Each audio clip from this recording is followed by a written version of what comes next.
Foundling on Venus by John and Dorothy De Courcy.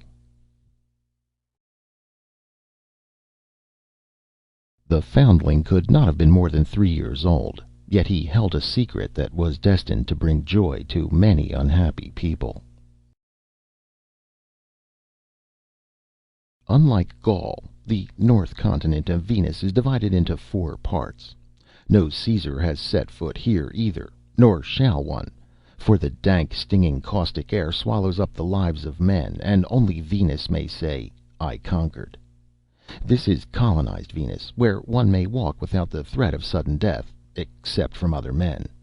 The most bitterly fought for, the dearest, bloodiest, most worthless land in the solar system.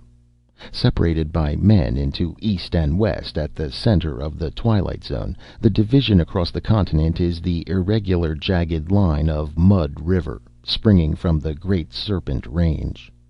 The African Republic holds 1/4, which the Negroes exploit as best they can, encumbered by filter masks and protective clothing. The Asians still actually try to colonize their quarter, while the Venusian primitives neither help nor hinder the bitter game of power politics, secret murder, and misery. Most of all, misery. The men from Mars understand this better, for their quarter is a penal colony. Sleepy-eyed, phlegmatic Martians, self-condemned for minute violations of their incredible and complex mores, without guards save themselves, will return to the subterranean cities, complex philosophies, and cool, dry air of Mars when they have declared their own sentences to be at an end. Meanwhile, they labor to extract the wealth of Venus without the bitterness and hate, without the savagery and fear of their neighbors. Hence they are regarded by all with the greatest suspicion. The Federated States, after their fashion, plunder the land and send screaming ships to North America laden with booty and with men grown suddenly rich, and with men who will never care for riches or anything else again. These are the fortunate dead. The rest are received into the sloppy breast of Venus, where even a tombstone or marker is swallowed in a few short weeks, and they die quickly on Venus, and often. From the arbitrary point where the 4 territories met, New Reno flung its sprawling, dirty carcass over the muddy soil, and roared and hooted endlessly, laughed with the rough boisterousness of miners and spacemen, rang with the brittle, brassy laughter of women following a trade older than New Reno. It clanged and shouted and bellowed so loudly that quiet sobbing was never heard. But a strange sound hung in the air, the crying of a child. A tiny child, a boy. He sat begrimed by mud at the edge of the street, where an occasional ground car flung fresh contamination on his small form, until he became almost indistinguishable from the muddy street. His whimpering changed to prolonged wailing sobs. He didn't turn to look at any of the giant passers-by, nor did they even notice him. But finally one passer-by stopped. She was young, and probably from the Federated States. She was not painted, nor was she well dressed. She had nothing to distinguish her, except that she had stopped. "Oh my," she breathed, bending over the tiny form. "You poor thing. Where's your mama?" The little figure rubbed its face, looked at her blankly, and heaved a long, shuddering sigh. "I can't leave you sitting here in the mud." She pulled out a handkerchief and tried to wipe away some of the mud, and then helped him up. His clothes were rags, his feet bare. She took him by the hand, and as they walked along she talked to him, but he seemed not to hear. Soon they reached the dirty plastic front of the Elite Cafe. Once through the double portals, she pulled the respirator from her face. The air inside was dirty and smelly, but it was breathable. People were eating noisily, boisterously, with all the lusty, unclean young life that was Venus. They clamored, banged, and threw things for no reason other than to throw them. She guided the little one past the tables filled with people and into the kitchen. The door closed with a bang, shutting out much of the noise from the big room. Gingerly she sat him down on a stool, and with detergent and water she began removing the mud. His eyes were horribly red-rimmed. "It's a wonder you didn't die out there," she murmured. "Poor little thing." "Hey! Are you going to work, or aren't you, Jane?" a voice boomed. A large ruddy man in white had entered the kitchen, and he stood frowning at the girl. Women weren't rare on Venus, and she was only a waitress. "What in blue blazes is that?" He pointed to the child. "He was outside," the girl explained. "Sitting in the street. He didn't have a respirator." The ruddy man scowled at the boy speculatively. "His lungs all right?" "He isn't coughing much," she replied. "But what are you going to do with him?" the man asked Jane. "I don't know," she said. "Something. Tell the patrol about him, I guess." The beefy man hesitated. "It's been a long time since I've seen a kid this young on Venus. They always ship 'em home. Could have been dumped. Maybe his parents left him here on purpose." The girl flinched. He grunted disgustedly, his face mirroring his thoughts. Stringy hair, plain face, and soft as a Venus slime clear through. He shrugged. "Anyway, he's got to eat." He looked at the small figure. "Want to eat, kid? Would you like a glass of milk?" He opened the refrigerator, took out a plastic bottle, and poured milk in a glass. Chubby hands reached out for the glass. "There, that's better," the cook said.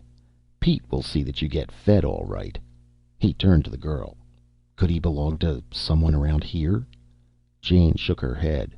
"I don't know. I've never seen him before." "Well, he can stay in the kitchen while you work the shift. I'll watch him." She nodded, took an apron down from a hook and tied it around her waist. Then she patted the sober-faced youngster on his tousled head and left. The beefy man studied the boy. "I think I'll put you over there," he said. He lifted him, stool and all, and carried him across the kitchen. "You can watch through that panel, see? That's Jane in there. She'll come back and forth, pass right by here. Is that all right?" The little one nodded. "Oh." Pete raised his eyebrows. "So you do know what I'm saying." He watched the child for a few minutes, then turned his attention to the range. The rush hour was on, and he soon forgot the little boy on the stool. Whenever possible during the lunch hour rush, Jane stopped to smile and talk to the child. Once she asked, "Don't you know where your mama and daddy are?" He just stared at her, unblinking, his big eyes soft and sad-looking. The girl studied him for a moment, then she picked up a cookie and gave it to him. "Can you tell me your name?" she asked hopefully. His lips parted. Cookie crumbs fell off his chin and from the corners of his mouth, but he spoke no words. She sighed, turned, and went out to the clattering throng with laden plates of food. For a while Jane was so busy she almost forgot the young one, but finally people began to linger more over their food. The clinking of dishes grew quieter, and Pete took time for a cup of coffee. His sweating face was haggard. He stared sullenly at the little boy and shook his head. "Shouldn't be such things as kids," he muttered. "Nothing but a pain in the neck." Jane came through the door. "It gets worse all the time," she groaned. She turned to the little boy. "Did you have something to eat?" "I didn't know what to fix for him," Pete said. "How about some beef stew? Do you think he'll go for that?" Jane hesitated. I don't know. Try it." Pete ladled up a bowl of steaming stew. Jane took it and put it on the table. She took a bit on a spoon, blew on it, then held it out. The child opened his mouth. She smiled and slowly fed him the stew. "How old do you think he is?" Pete asked. The girl hesitated, opened her mouth, but said nothing. "About 2.5, I'd guess," Pete answered himself. "Maybe 3." Jane nodded, and he turned back to cleaning the stove. "Don't you want some more stew?" Jane asked as she offered the small one another spoonful. The little mouth didn't open. "Guess you've had enough," she said, smiling. Pete glanced up. "Why don't you leave now, Jane? You're going to have to see the patrol about that kid. I can take care of things here." She stood, thinking for a moment. "Can I use an extra respirator?" "You can't take him out of here without one," Pete replied. He opened a locker and pulled out a transparent facepiece. "I think this'll tighten down enough to fit his face." She took it and walked over to the youngster. His large eyes had followed all her movements, and he drew back slightly as she held out the respirator. "It won't hurt," she coaxed. "You have to wear it. The air outside stings." The little face remained steady, but the eyes were fearful as Jane slid the transparent mask over his head and tightened the elastic. It pulsed slightly with his breathing. "Better wrap him in this," Pete suggested, pulling a Doroplast jacket out of a locker. Air's tough on skin."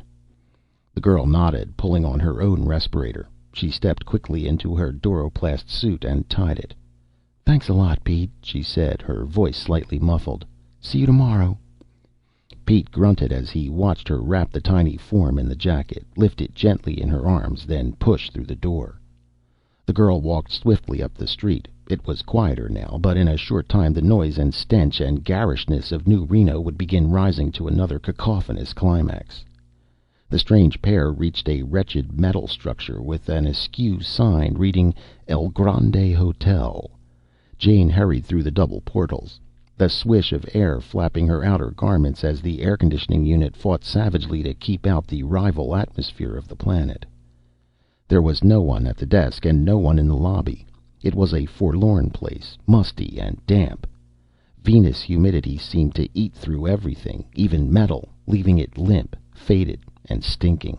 She hesitated, looking at the visiphone, then impulsively pulled a chair over out of the line of sight of the viewing plate, and gently set the little boy on it. She pulled the respirator from her face, pressed the button under the blank visiphone disc. The plate lit up and hummed faintly. "Patrol office," Jane said. There was a click, and a middle-aged, square-faced man with blue-coated shoulders appeared. "Patrol office," he repeated. "This is Jane Grant. I work at the Elite Cafe. Has anyone lost a little boy?" The patrolman's eyebrows raised slightly. "Little boy? Did you find one?" "Well, I saw one earlier this evening," she faltered. "He was sitting at the edge of the street, and I took him into the cafe and fed him." "Well, there aren't many children in town," he replied. "Let's see." He glanced at a record sheet. "No. None's reported missing. He with you now?" No." He shook his head again, still looking downward. He said slowly, "His parents must have found him. If he was wandering, we'd have picked him up. There is a family that live around there who have a 10-year-old kid who wanders off once in a while. Blonde, stutters a little. Was it him?" "Well, she began. She paused, said firmly, "No." "Well, we don't have any reports on lost children. Haven't had for some time. If the boy was lost, his parents must have found him. Thank you for calling." He broke the connection. Jane stood staring at the blank plate. No one had reported a little boy missing. In all the maddening confusion that was New Reno, no one had missed a little boy. She looked at the small bundle, walked over and slipped off his respirator. "I should have told you the truth," she murmured to him softly. "But you're so tiny and helpless, poor little thing." He looked up at her, then around the lobby, his brown eyes resting on first one object, then another. His little chin began to quiver. The girl picked him up and stroked his hair. "Don't cry," she soothed. "Everything's going to be all right." She walked down a hall, fumbling inside her coveralls for a key. At the end of the hall she stopped, unlocked a door, and carried him inside. As an afterthought she locked the door, still holding the small bundle in her arms. Then she placed him on the bed, removed the jacket, and threw it on a chair. "I don't know why I should go to all this trouble," she said, removing her protective coveralls.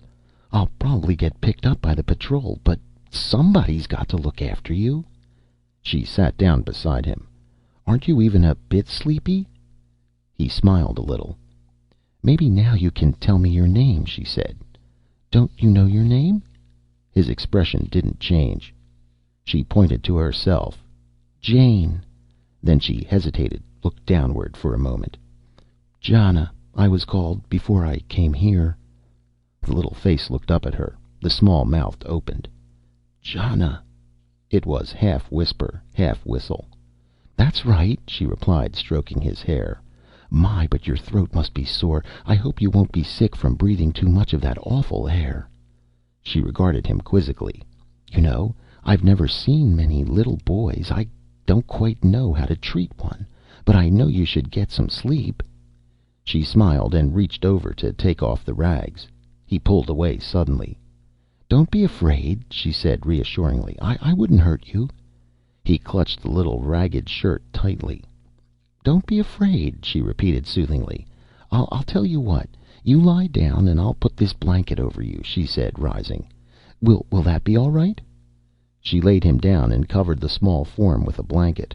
He lay there watching her with his large eyes. "You don't look very sleepy," she said. "Perhaps I had better turn the light down." She did so, slowly, so as not to alarm him, but he was silent, watchful, never taking his eyes from her. She smiled and sat down next to him. "Now I'll tell you a story, and then you must go to sleep," she said softly. He smiled, just a little smile, and she was pleased. "Fine!" she cried.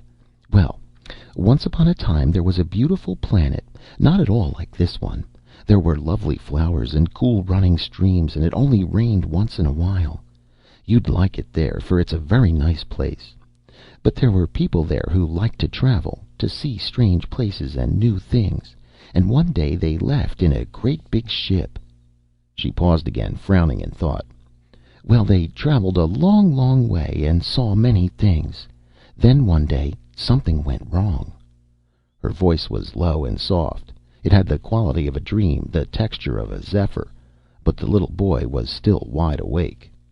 "Something went very, very wrong, and they tried to land so they could fix it, but when they tried to land they found they couldn't, and they fell and just barely managed to save themselves. The big beautiful ship was all broken. Well, since they couldn't fix the ship at all now, they set out on foot to find out where they were and to see if they could get help. Then they found that they were in a land of great big giants, and the people were very fierce." The little boy's dark eyes were watching her intently, but she went on, hardly noticing. "So they went back to the broken ship and tried to decide what to do. They couldn't get in touch with their home because the radio part of the ship was all broken up. And the giants were horrible and wanted everything for themselves, and were cruel and mean, and probably would have hurt the poor shipwrecked people if they had known they were there. So do you know what they did? They got some things from the ship, and they went and built a giant. And they put little motors inside and things to make it run and talk, so that the giants wouldn't be able to tell that it wasn't another giant just like themselves."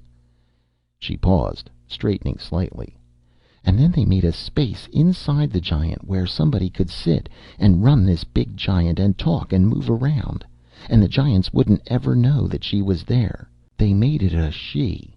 In fact, she was the only person who could do it, because she could learn to talk all sorts of languages. That's what she could do best. So she went out in the giant suit and mingled with the giants and worked just like they did.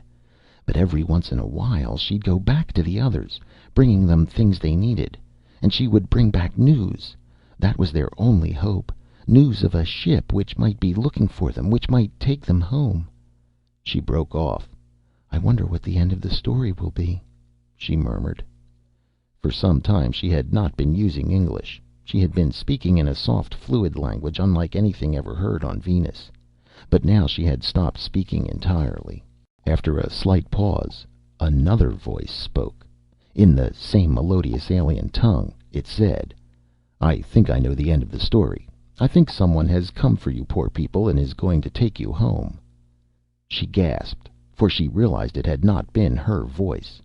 Her artificial eyes watched, stunned, as the little boy began peeling off a skin-tight, flexible, baby-faced mask, revealing underneath the face of a little man.